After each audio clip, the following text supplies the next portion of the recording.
हुकूमत को यही कहना चाहते हैं जनाब हमारा कसूर क्या है, मैं ये बताएंगे हमने क्या कसूर किया है। जब भी बात की है कोई कह देते हो जाएगा, कब होगा। ਅਸੀਂ ਸੌਦਾ ਲੈਣ ਜਾਂਦੇ ਆ ਤੇ ਡਿੱਗ ਕੇ ਆਉਂਦੇ ਆ, ਨਮਾਜ਼ ਪੜ੍ਹਨ ਵਡੇਰੇ ਜਾਂਦੇ ਨੇ ਡਿੱਗ ਕੇ ਆਉਂਦੇ ਨੇ। 80 ਫੁੱਟ ਪਾਈਪ ਪਾਣਾ ਸੀ ਸੀਵਰੇਜ ਦਾ 7 ਮਹੀਨੇ ਹੋ ਗਏ ਨੇ, ਅਜੇ ਤੱਕ 80 ਫੁੱਟ ਪਾਈਪ ਨਹੀਂ ਪਿਆ। ਯਾਰ ਕੋਈ ਹੈ ਅੱਲਾ ਦਾ ਬੰਦਾ ਜਿਹਦਾ ਗਨੀਪੁਰਾ ਤੇ ਰਹਿਮਾਨਪੁਰਾ ਦੀ ਮਦਦ ਕਰ ਸਕੇ। अस्सलामुअलैकुम ख़वातीन व हज़रात, मैं हूं अली रज़ा। आपको मेरा थंबनेल और टाइटल से देख के पता चल गया होगा कि ये कहानी किस मौजू पर है, तो बाकी ज़्यादा बातें नहीं करता तो चलते हैं अवाम के पास और उनसे जाके जो है ना पूछते हैं उनको क्या मसला मसाइल है। अवाम के कुछ सवाल हैं जो कुछ मैं आपको बता देता हूँ, कुछ आप वीडियो में मुलाहिज़ा फरमाइए। हम अपने बुनियादी हकूक़ से आखिर क्यों महरूम?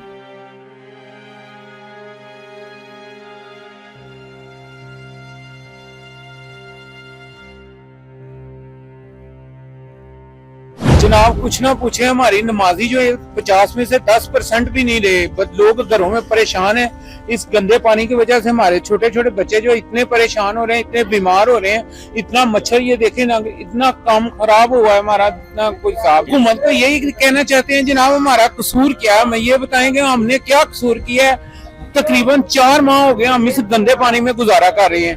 हमें ये नहीं समझ आ रही कि हमारा क्या कसूर है, हमारे बच्चों का क्या कसूर है, हमारी मस्जिद का क्या कसूर है। मदरसा बंद हो गया है, बच्चे परेशान है, पढ़ने के लिए नहीं आ रहे, मस्जिद में नमाजी बहुत कम हो गए इस पानी गंदे की वजह से। बिलखसूस मियां ज़िशान साहब का जो हल्का है मैं उनसे गुजारिश करता हूँ, तकरीबन 7 माह से ज्यादा का अर्सा गुजर चुका, हमारा जो सीवरेज का मसला वो अभी तक हल नहीं हो सकता। जब भी इनसे राब्ता किया जाए तो कहते हैं जनाब 5 दिन ठहर दीजिए, 7 दिन ठहर दीजिए, हमें मोहलत दीजिए, हम इसको कंप्लीट करते हैं। लेकिन जब भी बात की है तो कह देते हो जाएगा, कब होगा। यानी कि लोग यहाँ से गुजरने लोगों का मुहाल है। इधर हमारे साथ आप चले, हम आपको मदरसे का विजिट करवाते हैं बच्चियों का। तकरीबन 7 माह से वो बच्चियाँ तालीम से महरूम है, वो तालीम जिसके लिए अल्लाह उसके रसूल ने ज़ेवर करा दिया, कुरान की तालीम से महरूम है, जिससे फरमाया हदीस में है कि सबसे बेहतर रूह ज़मीन पर वही शख्स है जो कुरान की तालीम देता है। अगर हम उससे महरूम हैं तो हम अपने बुनियादी हुकूक से महरूम आखिर क्यों। बिलखतूर मेरा हुकूमत से अरकान से गुजारिश है, बल्दियात के आप वज़ीर हैं, आपके पास इतने मशीर हैं, उनसे फुर्सत निकालिए, यहाँ भी आइए, विजिट कीजिए। ये आपका इलाका है, आपने इनसे वोट लिए हैं, तो हम अपने बुनियादी हुकूक से क्यों महरूम है। मैंने बल्दिया से भी किया, ज़िशान रशीद साहब से किया, जो मरियम नवाज साहब की है, वज़ीर आला मरियम साहबा की जो हेल्पलाइन है 0.888 4345 पर हमने वहाँ भी एप्लीकेशन दिया है कि इस मसले का इदराक किया जाए। उन्होंने कहा जी 7 दिनों में इसका इदराक हो जाएगा, लेकिन काफ़ी दिन हो गए तो अभी तक इस मसले का कोई हल नहीं हुआ। यहाँ अगर पूछना हो डस्के में मच्छर का मरकज कौन है, वो मल्ला गनीपुरा और रहमानपुरा।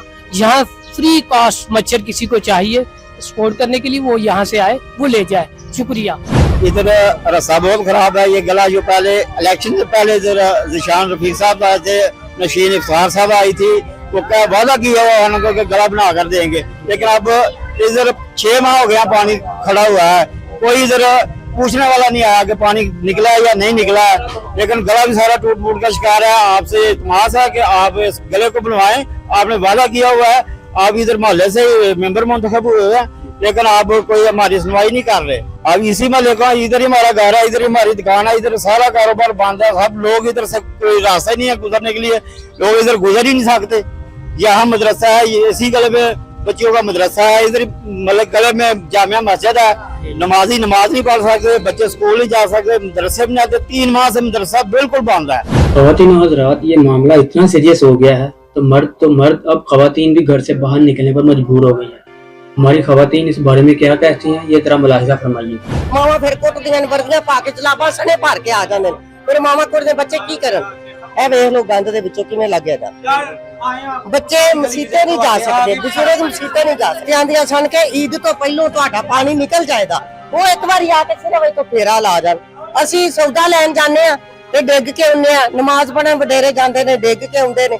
ਜੇ ਅਸੀਂ ਬੱਚੇ ਸਾਡੇ ਨੂੰ ਚੁੱਕ ਕੇ ਛੱਡ ਕੇ ਆਉਂਦੀ ਵਾਰ ਅਸੀਂ ਉੱਤੋਂ ਆਉਂਦੀ ਹੁੰਦੇ ਆ, ਅਸੀਂ ਕਿੱਥੇ ਜਾਈਏ। ਆ ਸਾਡੇ ਸਾਰੇ ਬੱਚੇ ਜਿੰਨੇ ਵੀ ਬੱਚੇ ਸਾਡੇ ਗਲੀ ਦੇ ਜਵਾਨ ਨੇ, ਇਹਨਾਂ ਸਾਨੂੰ ਤੋੜੇ ਰੱਖ ਦਿੱਤੇ ਨੇ। ਉਹ ਸਾਡੇ ਬਜ਼ੁਰਗ ਆਉਂਦੇ ਨੇ, ਉਹਨਾਂ ਨਮਾਜ਼ ਪੜਨ ਜਾਣਾ, ਹੁਣੇ ਕੱਪੜੇ ਭਰ ਕੇ ਆ ਜਾਣੇ, ਮੇਰੇ ਕੋਲ ਵੀ ਨਹੀਂ ਜਾਇਆ ਜਾਂਦਾ। कितनी देर हो गई है पानी खलोते?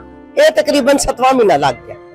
ਇਹ ਮਈ ਹੈ ਨਾ, ਇਹ 7ਵਾਂ ਮਹੀਨਾ ਲੱਗ ਗਿਆ। ਇਹ ਨਵੰਬਰ, ਦਸੰਬਰ, ਜਨਵਰੀ, ਫਰਵਰੀ, ਮਾਰਚ, ਅਪ੍ਰੈਲ ਤੇ ਮਈ, ਇਹ 7ਵਾਂ ਮਹੀਨਾ ਲੱਗ ਗਿਆ। ਬੜੀ ਮੁਸ਼ਕਲ ਹੈ ਤੇ ਜੇ ਬਾਰਿश ਆ जाए तो ना कोई फौतगी ते आ सकता है, तो ना तो कुछ चंगी माड़ी ते जा। जी सर, यही मोहल्ला, ये वही मोहल्ला जिधर MNA MP इस गली में गुजर कर लोगों के घर जाके वोट मांगते हैं, लेकिन आज मसला बना है ये पानी का, लेकिन कोई मसला हल नहीं कर रहा। इनको पूछना चाहिए। ये देखे बच्चे औरतें बुजुर्ग नमाज पढ़ने मस्जिद नहीं जा सकते। पानी का कम से कम 7-8 माह हो गए हैं, पानी का निकास ही नहीं है, जा ही नहीं रहा पानी। ये देखे जिसकी वजह से मच्छर पैदा हो रहे हैं, बच्चे बीमार हो रहे हैं, बच्चों को डेंगू बुखार का भी मसला आ रहा है।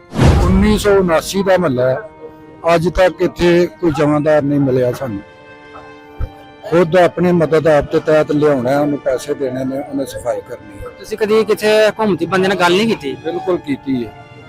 ਜਿਹੜੇ ਉਹਨਾਂ ਦੇ ਕੋਈ ਰੱਦ ਅਮਲ ਨਹੀਂ ਆਇਆ। ਕਾਉਂਸਲਰ ਬਣੇ ਨੇ ਉਹਨਾਂ ਨਾਲ ਕੀਤੀ ਹੈ, TM ਨਾਲ ਕੀਤੀ ਹੈ। ਉਹ ਆਂਦੇ ਨੇ ਜੀ ਸਾਡਾ ਅਮਲਾ ਥੋੜਾ ਹੈ, ਇਸ ਵਜ੍ਹਾ ਤੋਂ ਬੰਦਾ ਨਹੀਂ ਸਾਨੂੰ ਮਿਲ ਸਕਦਾ। ਅੱਧੇ ਮਹੱਲੇ ਦੇ ਵਿੱਚ ਬੰਦਾ ਉਹਨਾਂ ਦਾ ਹੁੰਦਾ, ਉਹ ਸਫਾਈ ਕਰਕੇ ਜਾਂਦਾ, ਇੱਥੇ ਕੋਈ ਨਹੀਂ ਹੁੰਦਾ। ਕੋਈ ਸੁਣਦਾ ਹੀ ਨਹੀਂ ਕਿਸੇ ਨੂੰ। ਬੜੀ ਵਾਰੀ ਉਹਨਾਂ ਨੂੰ ਜਾ ਕੇ ਆਖਿਆ, ਕੋਈ ਨਹੀਂ ਸੁਣਦਾ। 80 ਫੁੱਟ ਪਾਈਪ ਪੈਣਾ ਸੀ ਸੀਵਰੇਜ ਦਾ ਇਹਨਾਂ ਦਾ। 7 ਮਹੀਨੇ ਹੋ ਗਏ ਨੇ, ਅਜੇ ਤੱਕ 80 ਫੁੱਟ ਪਾਈਪ ਨਹੀਂ ਪਿਆ। ਯਾਰ ਕੋਈ ਹੈ ਅੱਲਾ ਦਾ ਬੰਦਾ ਜਿਹਦਾ ਗਨੀਪੁਰਾ ਤੇ ਰਮਾਨਪੁਰਾ ਦੀ ਮਦਦ ਕਰ ਸਕੇ। ਇਹ ਸੀਵਰੇਜ ਦਾ ਪਾਈਪ ਕਿਲਾ ਜਿਹੜਾ 80 ਫੁੱਟ ਦਾ ਪੈਣਾ ਸੀ, ਉਹ ਹਾਲੇ ਤੱਕ ਨਹੀਂ ਪਿਆ। 6 ਮਹੀਨੇ ਸਾਨੂੰ ਹੋ ਗਏ ਨੇ। ਇੱਥੇ ਮਲੇਰੀਆ, ਟਾਈਫਾਇਡ ਤੇ ਹੈਜ਼ਾ ਤੇ ਜ਼ੁਕਾਮ ਦੀ ਬਿਮਾਰੀਆਂ ਫੈਲ ਰਹੀਆਂ। ਕੋਈ ਹੈ ਅੱਲਾ ਦਾ ਬੰਦਾ? ਕੋਈ ਹੈ ਦਸਕੇ ਦਾ ਨਾਮ ਵਾਲੀ ਵਾਰਸ? ਕੋਈ ਹੈ ਇਸ ਇਲਾਕੇ ਦਾ ਨਾਂ ਦਾ ਖੈਰਖਵਾ ਜਿਹੜਾ ਇਹਨਾਂ ਮਕੀਨਾਂ ਦੀ ਮਦਦ ਕਰ ਸਕੇ? ਕੋਈ ਨਹੀਂ।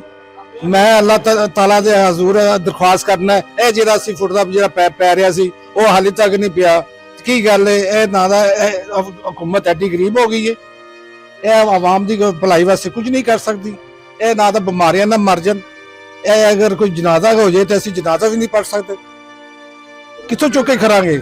ਪਲੀਜ਼ ਨਮਾਜ਼ ਪੜ੍ਹਨ ਵਾਸਤੇ ਜਾਈਦਾ। ਕਿੱਥੇ ਗਏ ਨੇ ਇੰਤਜ਼ਾਮੀਆ? ਉਹ ਕਿੱਥੇ ਗਏ ਨੇ ਇਸ ਮੁਲਕ ਦੇ ਨਾਂ ਦਾ ਖੈਰਖਵਾ? ਮੈਂ ਇਲਤਜਾ ਕਰਨਾ ਕਾਰਪੋਰੇਸ਼ਨ ਅੱਗੇ, ਵਜ਼ੀਰ ਆਲਾ ਪੰਜਾਬ ਦੇ ਅੱਗੇ, ਵੀ ਇਹ ਸਾਡੀ ਇਮਦਾਦ ਕਰ ਸਕੇ। ਤੇ ਬਲਦੀਆ ਦਾ ਜਿਹੜਾ ਵਜ਼ੀਰ ਹੈ ਜੀ ਸ਼ਾਨ ਰਫੀਕ ਸਾਹਿਬ, ਉਹ ਵੀ ਨਹੀਂ ਸੁਣਦੇ ਯਾਰ ਸਾਡੀ ਦਰਖਾਸਤ। ਅਸੀਂ ਕਿੱਥੇ ਜਾਈਏ ਯਾਰ? ਅਸੀਂ ਕਿੱਥੇ ਜਾਈਏ? ਅਸੀਂ ਬੁੱਢੇ ਬੰਦੇ ਨਾ ਇੱਥੇ ਤਿਲਕ ਜਾਈਏ, ਲੱਤ ਬਾਂਹ ਟੁੱਟ ਜਾਏ, ਬਿਮਾਰੀਆਂ ਦੇ ਅਸੀਂ ਮਰੀਜ਼ ਆ। ਤੇ ਕੌਣ ਵਾਰੀ ਵਾਰ ਸੀ ਯਾਰ ਸਾਡਾ? ਜਦੋਂ ਇਲੈਕਸ਼ਨ ਸੀ ਔਰੋਂ ਨਾ ਗਲੀ ਸਾਫ਼ ਹੋ ਗਈ ਸੀ, ਉਹਨਾਂ ਦੇ ਕਹਿਣ ਤੇ ਪੀਟਰ ਇੰਜਨ ਵੀ ਚੱਲ ਪਿਆ ਸੀ, ਪਾਣੀ ਨਿਕਲ ਗਿਆ ਸੀ। ਹੁਣ ਕੋਈ ਨਹੀਂ ਨਿਕਲਦਾ ਨਾ ਪਾਣੀ।